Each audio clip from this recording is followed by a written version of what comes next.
So in this video we are going to learn the SN-NGP reaction, that is nucleophilic substitution by neighboring group participation reaction. So इस तरह के जो reaction होते हैं nucleophilic substitution reactions के, आगे proceed करने से पहले हम इसके कुछ इंपॉर्टेंट पॉइंट्स हम लोग डिस्कस कर लेते हैं.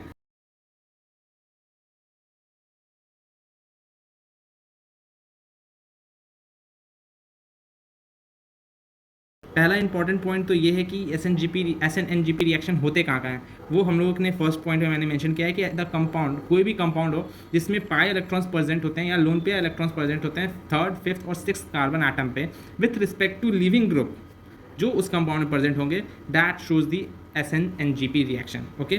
सेकेंड थिंग कि ये किसी अलग तरह का रिएक्शन नहीं है, it is a type of SN2 reaction, लेकिन ये विद इन द मॉलिक्यूल होता है. That is the second type, second important point. Third important point ये है कि अगर किसी कंपाउंड में अगर हम लोगों को SN1 SN2 रिएक्शन दिया हुआ हो, SN-GP रिएक्शन भी दिया हो, तो but SN-NGP reaction firstly takes place because it is the fastest reaction. Fourth कि SN-NGP रिएक्शन सिर्फ वहीं पर हो पाएगा जहाँ पर leaving group and attacking nucleophile जो है अपोजिट डायरेक्शन में हो. वो चीज़ मेंशन मैंने किया है फोर्थ पॉइंट में. So I think you read these points and हम लोग इसी की तरह आगे बढ़ते हैं क्वेश्चन में. जो इसका फर्स्ट क्वेश्चन है that is CH3 CH2 CH2 CH2 Cl when it was react with water कह लो या OH माइनस कह लो. सो यहाँ पर क्या होगा, मैंने क्या बताया था फर्स्ट पॉइंट में कि लिविंग ग्रुप के रिस्पेक्ट में जो थर्ड या फिफ्थ या सिक्स एटम होगा, इसके रिस्पेक्ट में ये फर्स्ट एटम, ये सेकंड एटम, ये थर्ड एटम. देखिए इसके रिस्पेक्ट में जो थर्ड एटम है इसके पास दो लिविंग लोन पेयर इलेक्ट्रॉन्स है.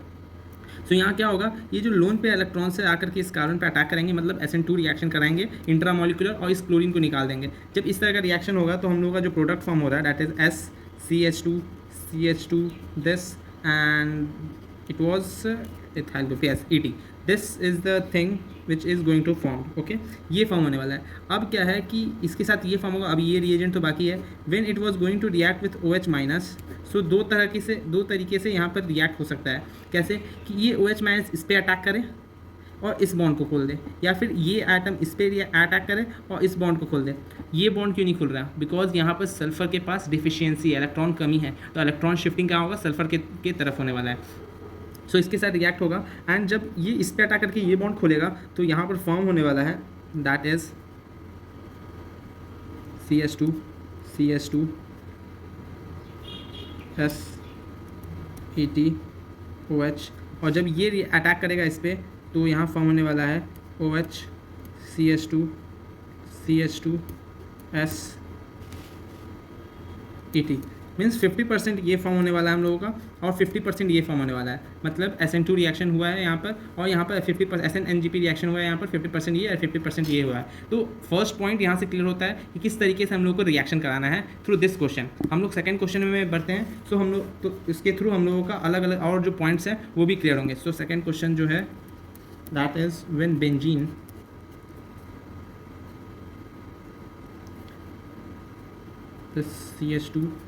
CH2Cl attack with ACO minus Na. सो यहाँ पर ACO that is acyl group होता है, that is acyl group. ACO जो है यहाँ पर ACO minus that is nothing but acyl group CH3C O minus, ये एसाइल ग्रुप है. सो यहाँ पर भी देखिए क्या होने वाला है. ये जो लिविंग ग्रुप है इसके रिस्पेक्ट में 1 2 3 नंबर पे या 4 या 5, फर्स्टली 3 नंबर चूज़ करेंगे. फर्स्ट 3 नंबर पे अगर मिल गया हम लोगों को पाई इलेक्ट्रॉन्स या फिर नॉन पे इलेक्ट्रॉन तो उसी के थ्रू हम लोग SN-NGP कर देंगे. थर्ड कार्बन के हिसाब से यहाँ पर हम लोगों के पास डबल बॉन्ड कैरेक्टर है. सो डबल बॉन्ड जब कैरेक्टर होता है उसमें किस तरीके से हम लोग SN-NGP लगा सकते हैं. क्या करेंगे, ये बॉन्ड को हम लोग ऐसे शिफ्ट करेंगे, इस पर नेगेटिव चार्ज आ जाएगा, इस पर पॉजिटिव चार्ज आ जाएगा. ओके. अब जब इस पर नेगेटिव चार्ज आ गया, ये नेगेटिव चार्ज इस पर अटैक करेगा, न्यूक्लियोफाइल अटैक करेगा और ये क्लोरीन को निकाल देगा. सो किस तरीके से कंपाउंड यहाँ पर फॉर्म होगा, दैट इज़ यहाँ जो कंपाउंड फॉर्म होगा after reaction that is this और इससे हम लोगों को यहाँ बनेगा CH2 और ये दोनों कार्बन के बीच में भी एक रिएजेंट होगा और इस पे हम लोगों का चार्ज हो जाएगा पॉजिटिव. सो इस तरह का हम लोगों को कंपाउंड बनने वाला है. और इसके में जब हम लोग ACO माइनस अटैक करवाएंगे सो इसके बाद क्या होने वाला है. अब यहाँ देखिए कि ACO माइनस अगेन इस कार्बन पे अटैक करके ये बॉन्ड खोल सकता है या इस कार्बन पे अटैक करके ये बॉन्ड खोल सकता है. सो यहाँ पर भी क्या होगा, दो प्रोडक्ट फॉर्म होंगे. कौन कौन से प्रोडक्ट फॉर्म होंगे, दो प्रोडक्ट, दिस CH2. अगर ये जो है ऊपर अटैक करता है, ऊपर वाले पे अटैक करेगा सो ये फॉर्म करेगा CH2 CH2 OAC. अगर ये नीचे वाले पर अटैक करेगा तो ये फॉर्म करने वाला है दिस CH2 OAC। सो ये दो प्रोडक्ट्स जो हैं फॉर्म करेंगे। अगेन ये this is 50%, again this is ये 50%। आई थिंक ये क्वेश्चन भी आप लोगों को समझ में आया होगा। Let's move towards the third question, जिसके थ्रू आपका जो लास्ट पॉइंट है दैट इज़ ये वाला कि SNGP जो है सिर्फ टेक्स प्लेस कहाँ करेगा, लिविंग ग्रुप और जो इनकमिंग न्यूक्लियोफाइल है अपोजिट डायरेक्शन में होगा, तभी SNNGP रिएक्शन शो होगा। इस तरीके से यहाँ पर होने वाला है। ये कंपाउंड हम लोग लेते हैं that is Cl when it was going to react with SPH, and यहाँ पर हम लोगों ने क्या दिया है H2O that is a nucleophile, एक पोलर प्रोटिक सॉल्वेंट हम लोगों ने दे दिया है। सो यहाँ पर देखिए क्या है कि ये जो यहाँ पर अटैकिंग न्यूक्लियोफाइल जो है सल्फर होने वाला है ऑफकोर्स, क्योंकि ये लिविंग ग्रुप है, ये 1 2 3 थर्ड एटम है प्रेजेंट है, यहाँ पर SNNGP हो सकती है। बट अगर इसी तरीके से अगर हम लोग यहाँ ले लेते हैं दिस कंपाउंड Cl, ओके इसको भी ऐसा ही ले लेते हैं, ओके कोई नहीं, Cl एंड यहाँ पर SPH। सो अब अगर हम लोग इसको रिएक्ट करवाते हैं H2O से, सो यहाँ पर SNNGP रिएक्शन नहीं होगी, because chlorine and sulphur atom जो है वो दोनों क्या है अपोजिट डायरेक्शन में है, नहीं है सेम डायरेक्शन में है। यहाँ पर SNGP रिएक्शन होगी, तो सबसे पहले ये लिख देते हैं यहाँ पर SNNGP पॉसिबल, यहाँ पर SNNGP नॉट पॉसिबल। ठीक है, क्यों नहीं होगा, क्योंकि यहाँ पर अपोजिट डायरेक्शन में न्यूक्लियोफाइल और अटैकिंग लिविंग ग्रुप जो है वो एक साथ नहीं है, अपोजिट डायरेक्शन में नहीं है। सो नहीं है तो यहाँ पर वाटर के साथ किस तरह का रिएक्शन होगा, यहाँ पर SN1 रिएक्शन भी होने वाला है and SN2 reaction both takes place. SN1 reaction में क्या होता है, हम लोगों का inversion and retention both takes place, तो दोनों प्रोडक्ट बनेंगे। एंड SN2 में हम लोगों का क्या होता है, इन्वर्जन होता है। सो सिर्फ इन्वर्जन वाला जो प्रोडक्ट है हम लोगों का यहाँ पर फॉर्म होने वाला है। बट यहाँ पर इसमें क्या होगा, हम लोगों का SNNGP प्रोडक्ट तो फॉर्म करेगा। तो SNNGP प्रोडक्ट जो फॉर्म करेगा वो किस तरीके से होने वाला है, that is okay so sorry ये नहीं होगा, दिस इज़ OH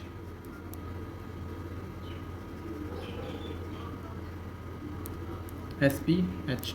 सो ये कंपाउंड हम लोगों का फॉर्म करने वाला है। SNNGP में आपको एक और तरीके से क्लू दिख रहा होगा, क्या क्लू दिख रहा होगा कि जिस साइड से अटैक हो रहा है उसी साइड पे बन रहा है, मतलब कि यहाँ पर रिटेंशन ज़्यादातर दिखने को मिल रहा है। ओके, सो वो आप लोग ओवरऑल अकॉर्डिंग टू क्वेश्चन आगे बढ़ सकते हैं, प्रोसीड कर सकते हैं। और इस यहाँ पर क्या होने वाला है, यहाँ पर SN1 रिएक्शन और SN2 रिएक्शन दोनों टेक्स प्लेस होने वाला है। तो SN1 रिएक्शन होगा तो इन्वर्जन होगा और रिटेंशन भी होने वाला है। तो इन्वर्जन होगा तो किस तरीके से होगा, सबसे पहले तो यहाँ पर आप लोगों को कार्बोकैटायन बनेगा, यहाँ पर ये एंड दिस इज SPH, और ये कार्बोकैटायन बनने के बाद यहाँ पर हम लोग OH ग्रुप अटैच कर देंगे, OH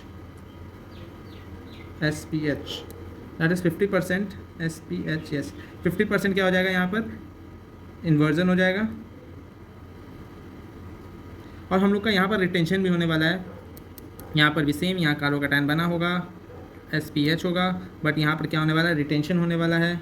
सो रिटेंशन होने वाला है तो क्या होगा, यहाँ पर भी जो ये लगेगा ये भी डैश में लगेगा और यहाँ पर जो ये भी बनेगा ये भी डैश में बनेगा। ओके, सिमिलरली यहाँ पर जो रिटेंशन होने वाला है, इन्वर्जन का केस बनेगा, वो सिमिलर टू क्या होगा, ये जो SN1 में जो हम लोग का इन्वर्जन का केस बना है उसी तरीके का रिएक्शन होगा। तो this is all about the SNNGP reaction, जहाँ हम लोगों ने स्टार्ट किया फ्रॉम द इंपॉर्टेंट पॉइंट से कि SNNGP में कौन कौन से इंपॉर्टेंट पॉइंट्स होते हैं। उसके पहला क्वेश्चन देखा, पहले क्वेश्चन से हम लोग को पता चला कि अगर लोन पे इलेक्ट्रॉन हो थर्ड एटम या फिफ्थ एटम या सिक्स एटम पे तो किस तरीके से हम लोग रिएक्शन प्रोसीड करेंगे। अगर हम लोगों को पाई इलेक्ट्रॉन्स मिल जाए तो किस तरीके से प्रोसीड करेंगे। उसके बाद हम लोगों ने फोर्थ पॉइंट जो है उसको डिस्कस किया कि फोर्थ पॉइंट कैसे वैलिड है। तो हम लोगों ने यहाँ देखा कि अगर फोर्थ पॉइंट को देखा, क्लासीफाई किया कि अगर यहाँ पर attacking nucleophile and living group जो है वो दोनों अपोजिट फेज में है तभी SNNGP रिएक्शन हो सकती है, लेकिन अगर अपोजिट डायरेक्शन में है तो वहाँ SN1 एंड SN2 रिएक्शन होगी और 3 प्रोडक्ट्स फॉर्म करेंगे, एक SN2 reaction say that is inversion, और एक 2 प्रोडक्ट जो बनेंगे वो SN1 रिएक्शन बनेंगे, one is inversion and second is retention.